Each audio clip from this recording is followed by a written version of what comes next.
Hello, welcome to Emils. हमने last lecture में chapter cell fundamental unit of life में include topics cell wall, nucleus and cytoplasm के बारे में जाना था। Now let's continue. In this lecture we will study about cell organelles. Cell organelles क्या होते हैं? तो बेसिकली हम जानते हैं कि सेल हमारी बॉडी का स्मॉलेस्ट फंक्शन यूनिट है। बहुत सारी biological and chemical activities cell के अंदर होती हैं जिसकी वजह से लाइफ एग्जिस्ट करती है। जैसा कि हमें पता है कि सेल के अंदर बहुत सारे फंक्शंस होते हैं, तो वो फंक्शंस कैसे परफॉर्म होते हैं? सेल के अंदर बहुत से छोटे छोटे कंपोनेंट्स प्रेजेंट होते हैं, ये अलग अलग एक्टिविटीज़ और फंक्शंस परफॉर्म करते हैं। और ये जो छोटे छोटे कंपोनेंट्स होते हैं सेल के अंदर, उन्हें हम सेल ऑर्गेनल्स कहते हैं। यूकैरियोटिक सेल में सेल ऑर्गेनल्स मेम्ब्रेन बाउंड होते हैं, मतलब कि वो एक मेम्ब्रेन से कवर्ड होते हैं, जबकि प्रोकैरियोटिक सेल्स में कोई मेम्ब्रेन कवरिंग नहीं होती है। अब हम देखेंगे कुछ सेल ऑर्गेनल्स जो बहुत ज़्यादा इंपॉर्टेंट होते हैं सेल फंक्शनिंग में। वो हैं endoplasmic reticulum, Golgi apparatus, mitochondria, plastids, vacuoles. हम इन्हें एलोबरेट करके स्टडी करेंगे। सबसे पहले endoplasmic reticulum. It is a large network of membrane bound tubes and sheets. Basically endoplasmic reticulum tubes and sheets के लार्ज नेटवर्क की तरह दिखाई देता है।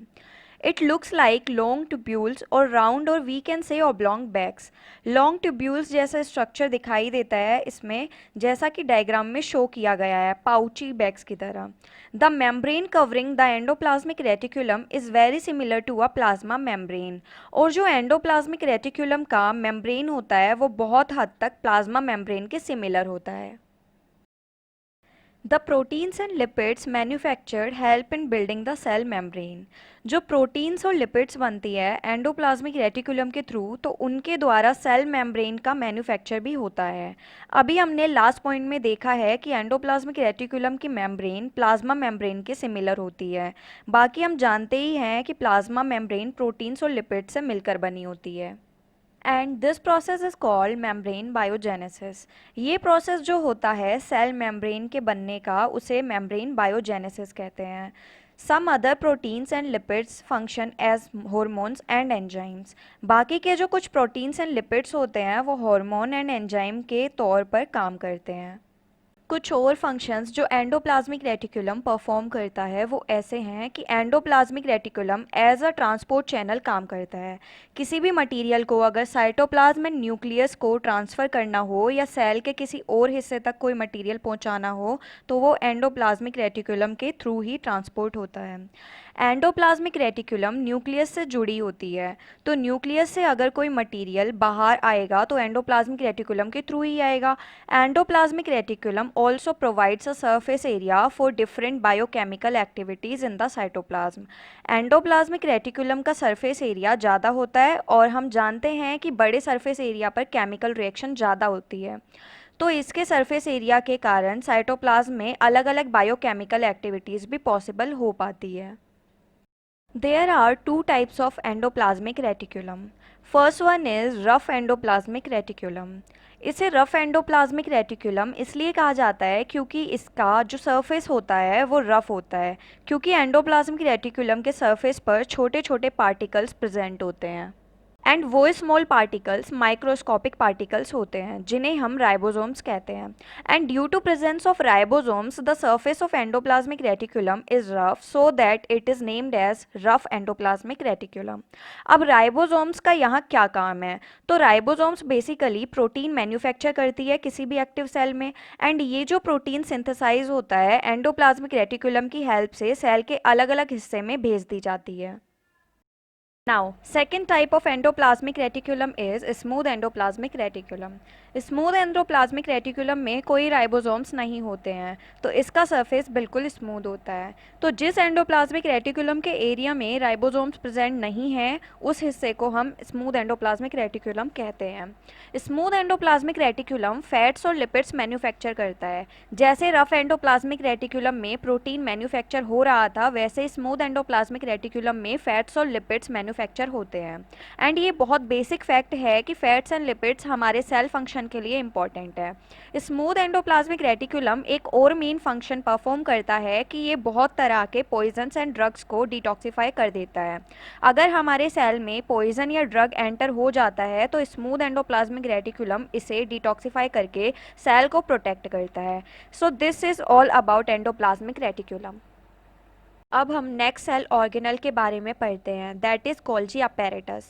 Golgi apparatus consists of a system of membrane-bound vesicles arranged approximately parallel to each other in stacks called cisterns. Small vesicles, membrane-bound structure जो कि approximately parallel arrange होते हैं। गोल्जी apparatus एक सिस्टम कंसिस्ट करता है जिसमें membrane bound small vesicle structure present होता है जो कि अप्रॉक्सीमेटली पैरेलल अरेंज होते हैं एंड इस पैटर्न को हम सिस्टर्न्स कहते हैं। These membrane often have direct connection with the endoplasmic reticulum. Golgi apparatus के मेम्ब्रेन से कभी कभी एंडोप्लाज्मिक रेटिकुलम का डायरेक्ट कनेक्शन पाया जाता है। Golgi apparatus was first described by Camillo Golgi, after whom the name Golgi apparatus has been derived.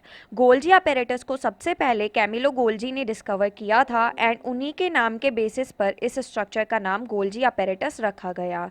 This is all about the structure and the discovery of the Golgi apparatus. Now Golgi apparatus का function क्या होता है, ये काम क्या करती है। हमने पढ़ा था कि एंडोप्लाज्मिक रेटिकुलम प्रोटीन इन सब्सटेंस को सिंथेसाइज करती है, तो गोल्जी apparatus एंडोप्लाज्मिक रेटिकुलम के पास से मैन्युफैक्चर्ड सब्सटेंस को पैकेजिंग करके सेल के अलग अलग हिस्सों में डिस्पैच करने का काम करती है। एंड एक और सेल ऑर्गेनल होता है लाइजोसोम, जिसके फॉर्मेशन में गोल्जी apparatus हेल्प करता है। नाउ हम लाइजोसोम को भी डिस्कस करते हैं। सबसे बेसिक क्वेश्चन कि लाइजोसोम्स क्या होते हैं। तो लाइजोसोम एक सेल ऑर्गेनल होता है जिसे हम waste disposal system of the bag भी कहते हैं। Please learn this term, waste disposal system.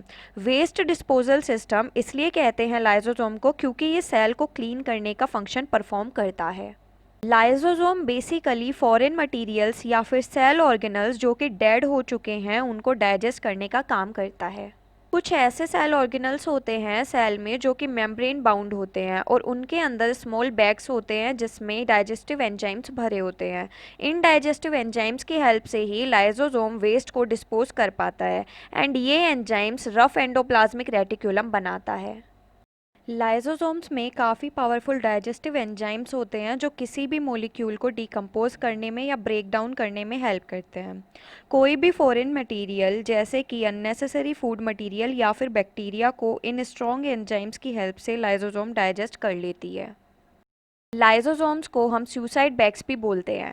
Lysosomes crucial functions perform करती है, लाइक डाइजेशन करती है, सेल को क्लीन रखती है, बट ये सेल के लिए हार्मफुल भी हो सकती है।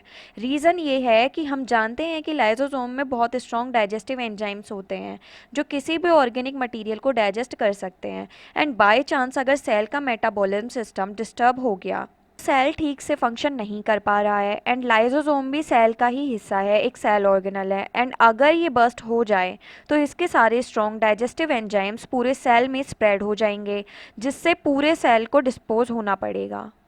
And this is the reason कि लाइजोसोम को वेस्ट डिस्पोजल सिस्टम के अलावा suicide bag of the cell भी कहते हैं।